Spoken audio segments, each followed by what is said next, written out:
Hello, welcome back. We are going to go through our CEO Executive Series. This is our next episode, so stick around if you would love to catch up on our next topic. This topic coming up now is all about the sweet art of saying no and how to apply it effectively to your life today. All right, so what you'll notice on my website, there's a blog that you can check out, and you will find very simply a few articles. So we are going to go through today the sweet art of saying no. So you can go to www.mygreenbalance.com and then you can go to the blog at the top of the page. About, you'll find blog, and then you will scroll to the sweet art of saying no. All right, so setting boundaries in today's world. Setting boundaries in business, friendships, and family with elegance and zero guilt. This may have been an easy process for some, it may be a challenging process for others. Either way, it is a skill set required, and to have the right terminology and ability to understand application of this skill set is a very important factor. For example, even when I'm coaching my diet weight loss clients, this is one of our topics that we go through because many times in real life situations, there will be sweets and decadent offerings around. And for many people, it's hard to say no, from what I've learned and asked questions for. And when you have the ability to have a clean, zero guilt, no, thank you, I'm good, thanks, it allows for you and your body to adhere to the standards you set for yourself. All right. No is one of the most powerful strategic tools you possess. And many high achieving women, but sometimes even men, struggle to use it. And with fear of being perceived as picky, difficult, ungrateful, uncooperative, selfish, and unkind. And so, therefore, people tend to overextend, overcommit, overexplain, or give in, and slowly their time, energy, and focus erode. And I've seen this with diets. Why do some people find it impossible to stick to a diet plan? It is literally because when a person decides, I'm going to get fit and be in the best shape of my life, it seems to be that the entire environment is set up to offer all of the indulgences that make it almost impossible for that person to succeed.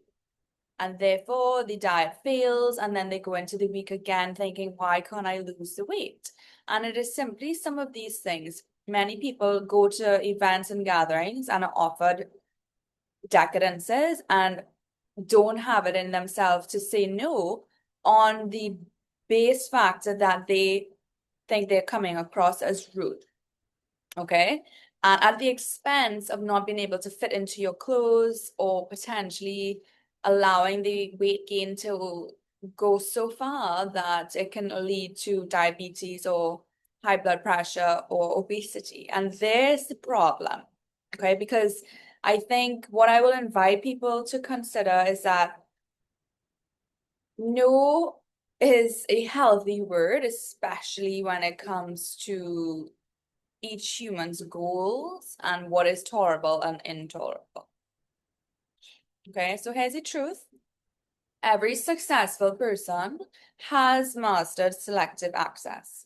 Saying no is not a rejection, it's a resource allocation. Let's examine how to do it with precision, composure, and zero guilt. So, no is a leadership skill. Time is a non-renewable asset and energy is finite. Attention is strategic capital. Every yes carries opportunity costs, emotional costs, time displacement, and reputational implication. High performers understand a diluted schedule that creates diluted results. Boundaries are not defense mechanisms, they are performance infrastructure. For example, one person may call you that says, "Hi, it's Sunday morning. I want to go to brunch, get ready now." And a high performer would respond with, "I don't make rushed decisions, especially on a weekend or a Sunday. So that's no thank you. I don't want to be rude, but if you call me a week prior to make plans on the next Sunday to allow for me to plan my schedule, that's an easier way for me to say yes." However, if you're rushing and bringing this chaotic impromptu situation, that doesn't work for high performers. I'm not saying a little spontaneity isn't healthy. However, it can be overwhelming if that is how you live most of the time instead of strategic planning, especially for high performers. This is the baseline of how they are built and operate. And the psychology behind guilt often stems from conditioning to be a people pleaser. Due to fear of conflict, desire for approval, scarcity thinking, like what if this opportunity never comes again? And sometimes those are real life situations, and those are real life byproducts of the psychology in real time, because some of these opportunities do not come again. However, like for example, person on a diet might think, "Oh my God, well, I'm never on a diet. No, I'm on a diet, except this person is ordering KFC for everyone. I'm not going to get a chance to splurge on KFC or pizza again. I have to say yes." And that is scarcity thinking. Whereas you and I know that if you really wanted a KFC or a pizza, you could make a call and have it on delivery on demand in 2 minutes. So it is a way of thinking more so than the actual KFC pizza scenario in a social setting experience itself.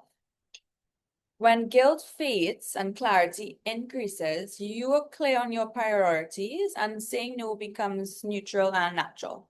For example, I packed my carrot sticks and my cucumber sticks with my hummus dip, and I'm going to be very happy eating that. Thank you for ordering pizza, but I'm going to pass on pizza because I don't really want pizza and I don't want to feel bloated and uncomfortable the next day after the pizza.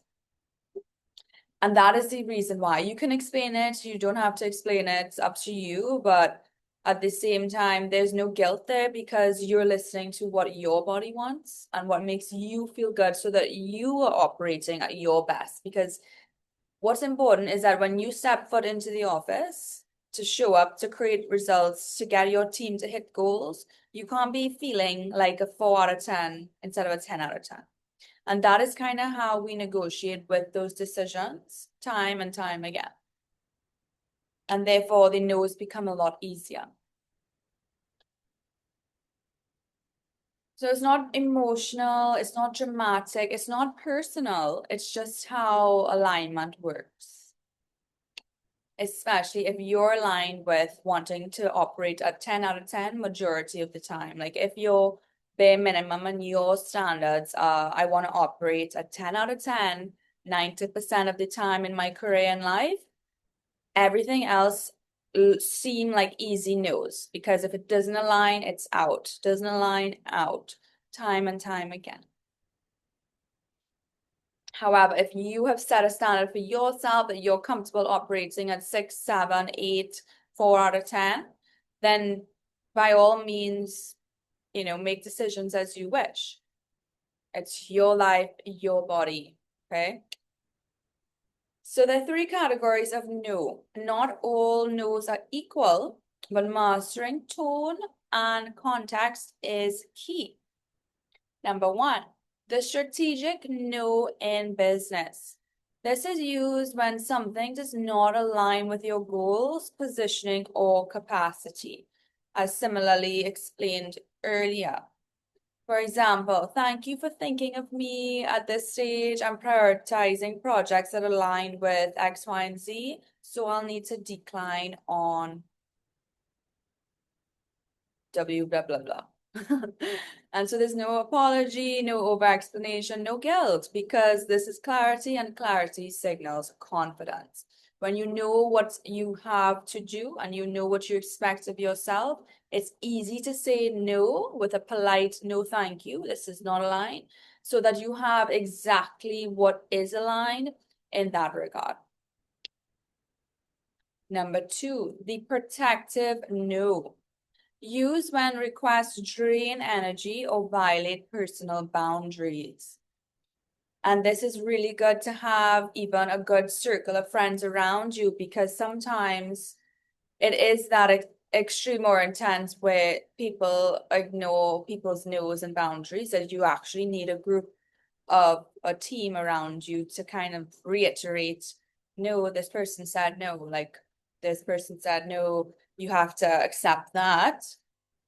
And this is used when requests drain energy or violate personal boundaries. For example, I care about you, but I'm not able to take this on right now. Or that doesn't work for me.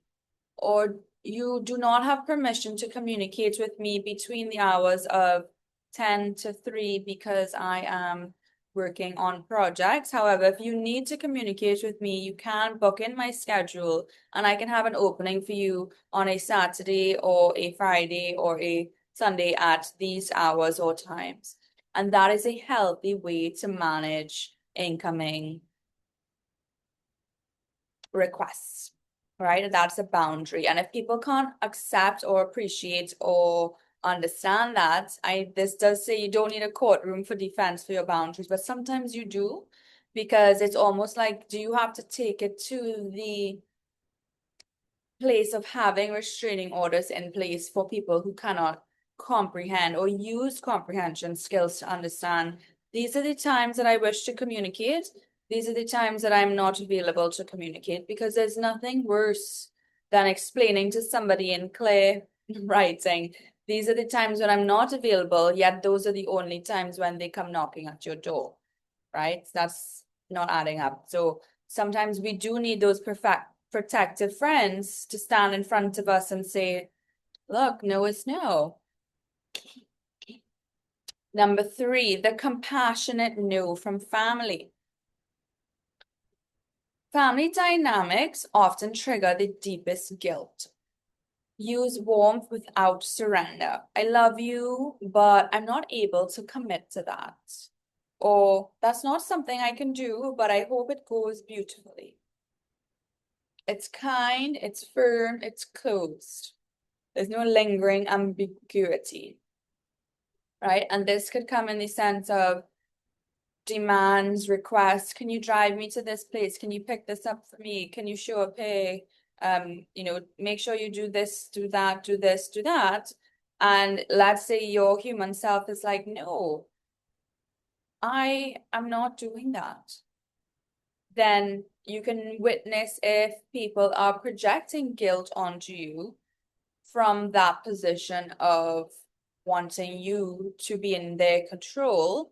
And you have to put your foot down compassionately to say, I love you, but I'm not able to commit to that, so that they really hear the message clearly. And this is the elegance formula, because an elegant no contains 3 elements. Number 1 is acknowledgement. Number 2 is a clear decision. And number 3 is optional redirection. So for example, I appreciate the invitation. I won't be able to attend, but I do hope it's a wonderful event. Done. No paragraphs, no apologies, stacked 3 layers deep, no emotional spirals. Elegance is brevity plus certainty. And when it comes to these sorts of tonalities, when someone says, I appreciate the invitation, I won't be able to attend, but I hope it's a wonderful event, it gives room and opportunity to create space for someone who does want to attend. and who does fit the match in a better regard. For example, if one person is inviting 5 friends to an event, but truly only one of them would have the best time if they showed up, then you want everybody to kind of say no so that the person who will have the best time will say yes. And in that position, it's easier for people who are not aligned to not show up at your events and have a not great time and have negative reviews versus someone who's going to have the best time and show up and know and understand the vibe and have the best time. And that is why no's are important, because if you overextend to say yes to something that you're not going to enjoy, you're not going to be in the best mood. And therefore, you might be a bummer on the event in the first place. And events are meant to be celebratory and have fun and be around people who want to enjoy whatever the occasion is. The business case for boundaries. Okay, so when you say yes to everything, your pricing weakens, your positioning blurs, your availability cheapens, your stress increases. When you say no strategically, your value rises, your focus sharpens, your energy stabilizes, and your authority strengthens. And in this case, if you want to end a relationship or burn bridges, if you consistently say no over a continuous amount of time, you successfully burn a bridge completely that is almost impossible to rebuild in terms of connection. So boundaries can take you so far. Like imagine this is yourself. You want to have a fence around your house where you get to control having a person enter into your gate. Then you have another circle, maybe with the guards and the guard booth to decide whoever gets to even enter into the neighborhood before they even reach your gate. And then you have another circle of community access that people have to figure out how to get in before they even reach that. Maybe they need a location pin before they even know what environment there is, right? So there are different layers of that. And if you are reaching out, I hear this time and time again, you're reaching out to someone to build relations or relationships, and they are very adamant that they have a boundary and a very high wall up that they continuously say no, then they are directly showing that they burn that relationship and bridge completely and that there's no resurfacing from that. So you get to decide how strong you want your boundaries to be. If you don't care about having fruitful relations, then you allow some bridges to burn. You allow some people close, you allow some people on the different layer, and then there are other people out on the external layer. Okay, so there are 8 billion people in the world. You are just one of them. And you get to decide where you want your positioning to be and who's in your close proximity circle of intimacy or trust. And if someone is not in that circle of intimacy or trust, then they need to understand and operate that you don't get in if you're not in, because they're prerequisites to being aligned in the first place. And again, you don't want people in your circle of trust who lower the energy, lower the vibe, or who don't align with the values in the first place. So scarcity of access does increase perceived value, intentionally or unintentionally. And then we have the reputation factor. So a lot of people may initially resist your boundaries. For example, as a coach, I will say, these are my working hours and these are the results we give you for transformation, whether you want to lose 30 pounds, whether you want to have more energy, whether you want to have more organization with your grocery shopping for your family to stay on track with your goals. These are the hours I coach and I work online. This is a boundary, whereas someone might say, well, I want to see you in person and I want to be there in an office. And I have gotten some resistance from this because I work very well online and I get really good results online.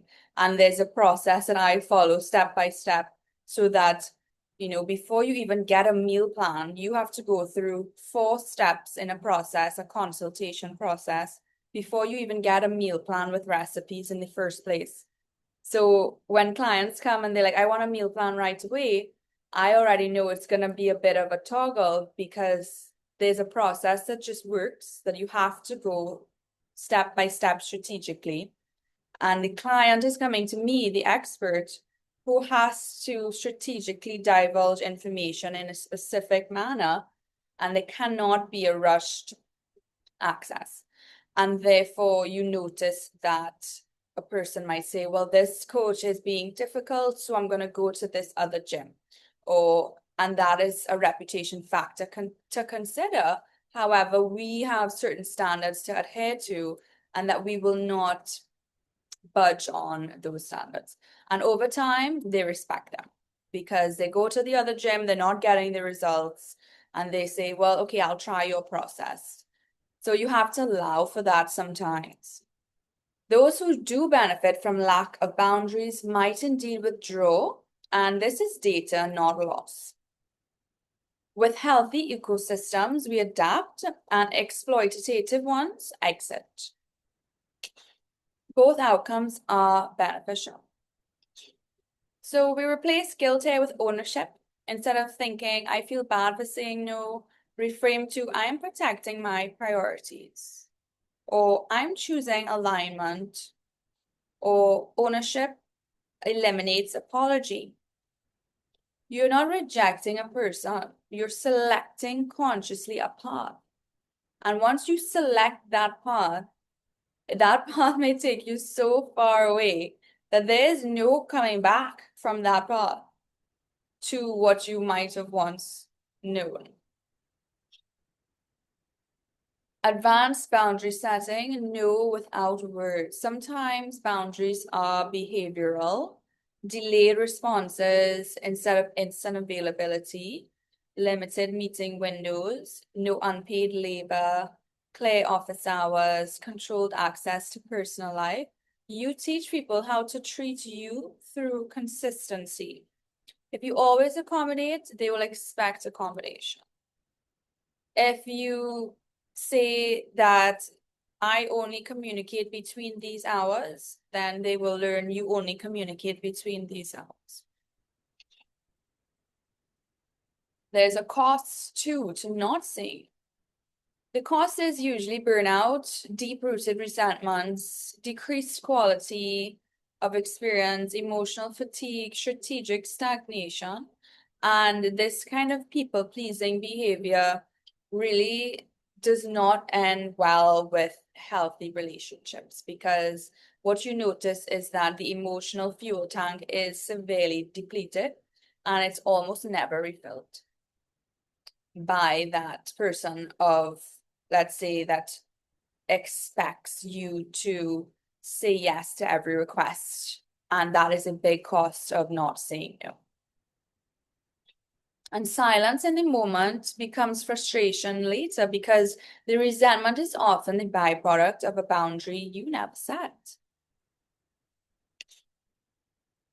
And when no feels the hardest, you will feel tested when opportunity flatters you. When a person is powerful, when the request feels urgent, the relationship is emotionally loaded. So you want to pause. Urgency is often manufactured. Alignment is not.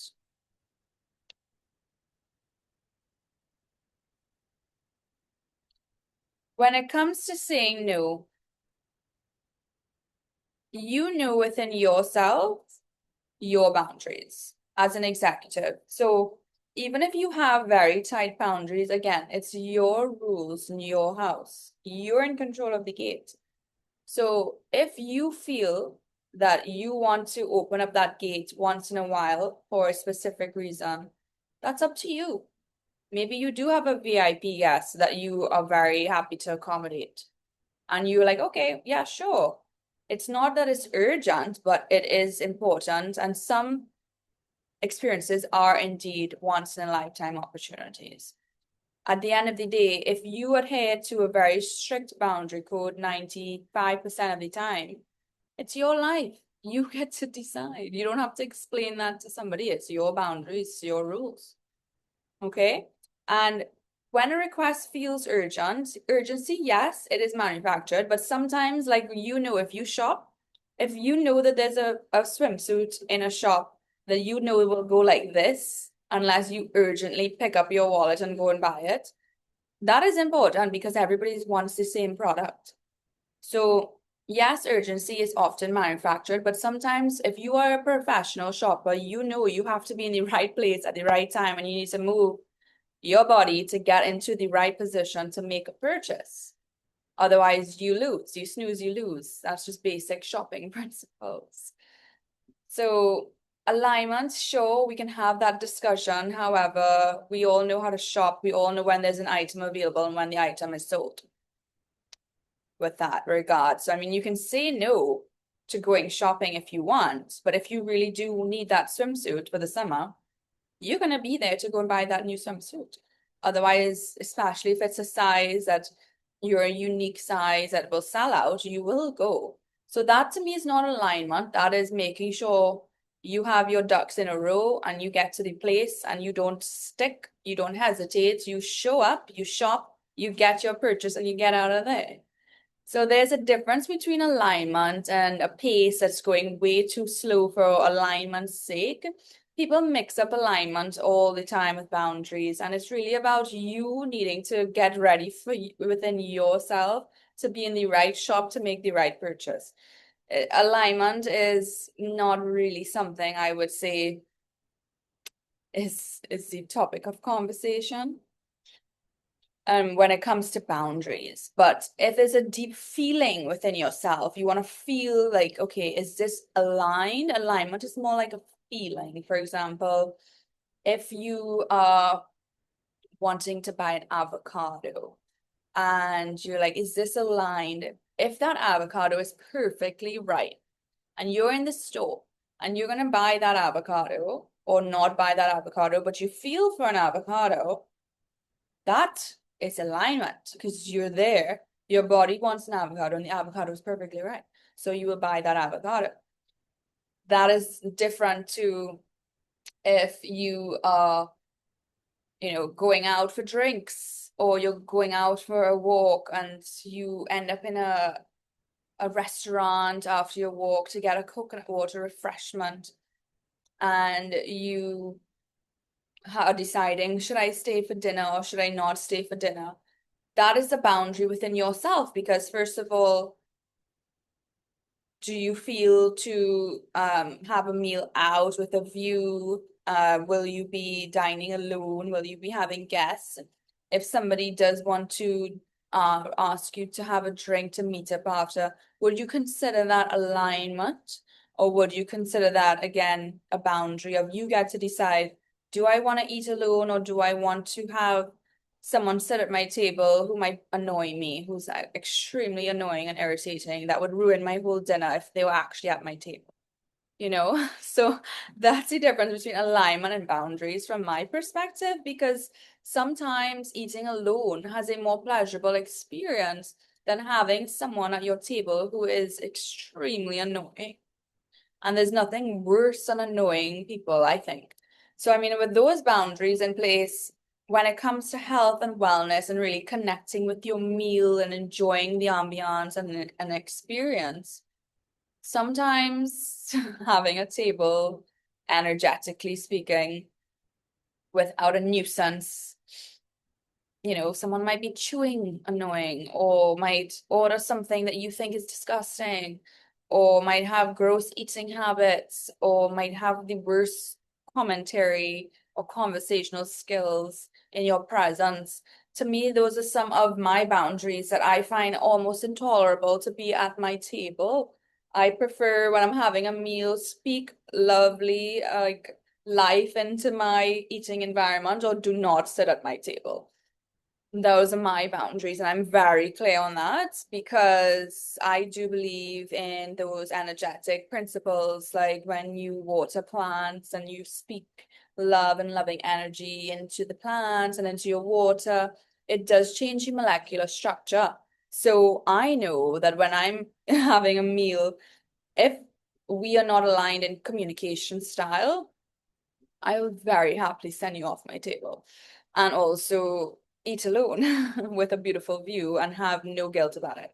However, there are many people who don't have those same standards, and I'm not judging or comparing if those are not your standards, but there's more of an intense, energetic aggression or resentment in having those meals together in that perspective that I prefer not to have in my energetic space. That's why I have those boundaries in place. However, if your boundaries are different with your family, by all means, no comparison. And there's a quiet confidence of a selective yes. Because the goal is not to say no to everything, but it's to say yes selectively. And when your yes is rare and intentional, it does carry weight and it feels energized and it does produce excellence. It's like a filtration process. And a powerful woman, or even powerful people in general, do not chase inclusion. We curate participation. And these are some scripts. I do prepare a lot of my clients with scripts for these exact environments. And whether that's, you are at a gathering and someone's serving you a dish that they say, come on, eat my dish. It's rude if you don't eat my dish. And you say, no, thank you, like I've already eaten, or no, thank you, I'm actually allergic to that, or no, thank you, I will wait on the next dish. And you have to have these scripts ready because when you're in those positions, emotions can get intense in people's environments and people having different perspectives and different boundary systems. So in business, you can say, I'm currently focused on other priorities, so I'll need to pass. In friendship, we say, that's just not something I'm able to do. In family, we say, I understand, but that just won't work for me. In negotiations, we can say, well, that just does not meet my requirements. There's no embellishment required. When you stop over-explaining, something subtle happens.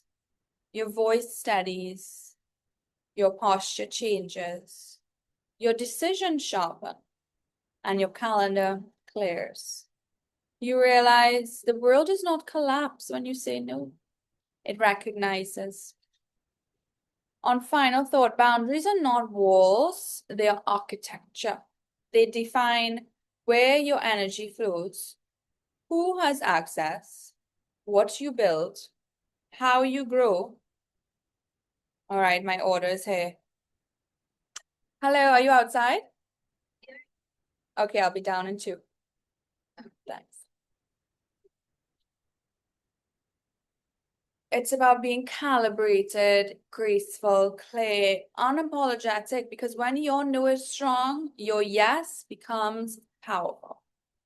And powerful yeses build extraordinary lives.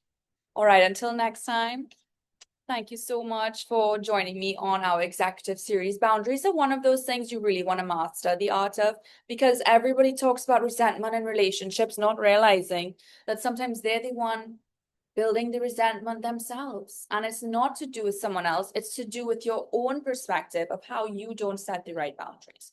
And another thing is that when you're in relationships with people and you are being projected on based on someone else's resentment, you need to be able to see clearly, no, this is not my emotion. This is a projection of your own emotional stuff.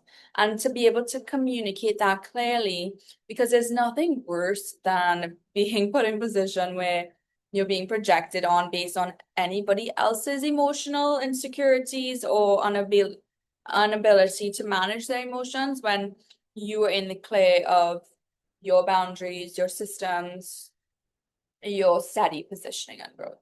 Okay, I can't wait to see you in the next episode. This dress was designed by my fashion line. I am enjoying it a lot. Hope you like the sparkles, and until next time.